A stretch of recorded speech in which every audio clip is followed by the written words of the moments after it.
Acta, Anti-Counterfeiting Trade Agreement. The name is misleading. The original idea of Acta is to internationally protect intellectual property. It's supposed to help prevent product and trademark counterfeiting, like fake copies of expensive goods, misusing trademarks, like using a well-known car brand on tampons, for example making General Motors tampons. It will safeguard research investments in development of products, e.g. medical patents or pharmaceutical products. It's also supposed to support artists and journalists and allow them to produce higher quality work and internationally harmonise copyright laws. Sounds great, doesn't it? But there's a twist. The Oxford English Dictionary defines a counterfeit as, quote, a fraudulent imitation of something else. But when a file is copied on the internet, it is exactly the same as the original, not an imitation, and it is not stolen since the original is not removed. The information is simply being shared free of charge, so counterfeiting has nothing to do with it.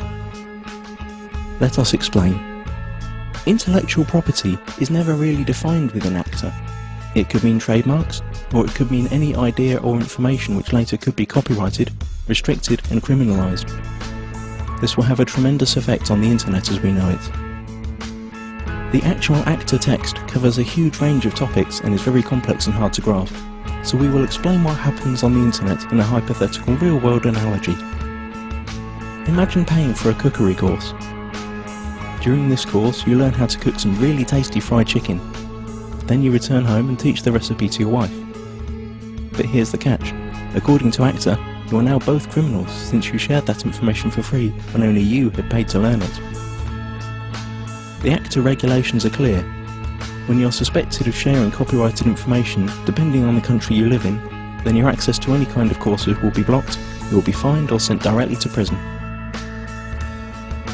But surely no one would find out that you'd shared the knowledge of the secret fried chicken in private at home. And you're right.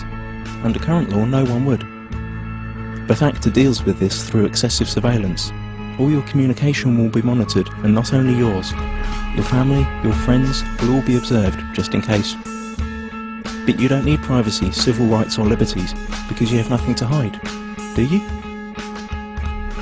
Now that you know the principle, let's see how it will be applied on the internet when Acta comes into effect. You can imagine your internet connection like a conveyor belt running in two directions. Along the conveyor belt, packets of data are coming in and going out of your computer.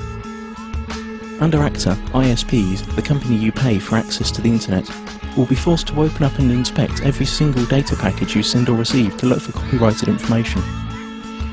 Send or receive copyrighted info several times and you could be disconnected from the internet or face criminal charges. That means if you send an MP3 to your friend through an instant messenger, upload a video of a party which played copyrighted music, or quote a copyrighted newspaper article in an email, you're gone. That's it. As if that wasn't enough, the information about the news article you sent via email will be sent to the publisher, and based on their claims you could be fined or sent to prison.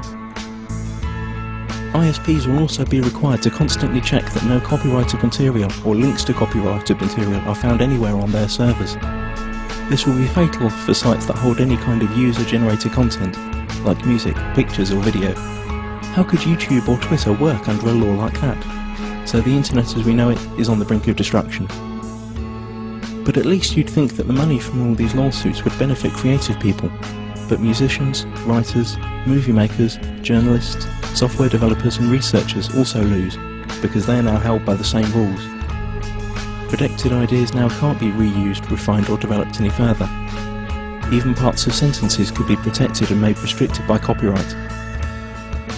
The whole agreement only benefits a small part of the industry, the so-called content mafia. Media publishing companies like the RIAA and the MPAA, who have long tried to solve the internet problem that threatens their obsolete business model. Acta is the result of their lobbying within the governments that participate in the negotiations. Latest leaks indicate that techniques that bypass the planned content filter and blocking infrastructure will also be made illegal. And the worst thing? It's all done in secret. If you're European, it's even being done by people who haven't been elected by the public. You've already seen where this is heading on YouTube. Videos are unavailable in certain geographical areas. This obsessive copy protection is also a great tool for information suppression. Once all the internet filters and blocking techniques are in place, virtually all information tagged as copyright can be suppressed. Maybe your critical blog or Twitter account, or the video you made about rigged elections and environmental catastrophes, or even the pictures of your kittens. Okay, maybe not your kittens. Not unless you painted a Coca-Cola logo onto their fur. This all sounds unbelievable for everyone who's had even a small glimpse of how the net works. But remember, those who work on the agreement might not have any clue what the internet is about. And once the treaty is signed, their rules will have to be implemented. The consequences we have to deal with are internet censorship, restricted freedom of speech, loss of net neutrality due to the restrictions of the use of certain protocols, total surveillance of all your online activities, loss of freedoms and restriction of civil rights, punishment like losing your internet access, and we will gain nothing. The time to act for the internet is now. Google Acta. Load your tweets and photoshops, let it be known that no one messes with the internet, and take it to the streets. Stop the Kraken.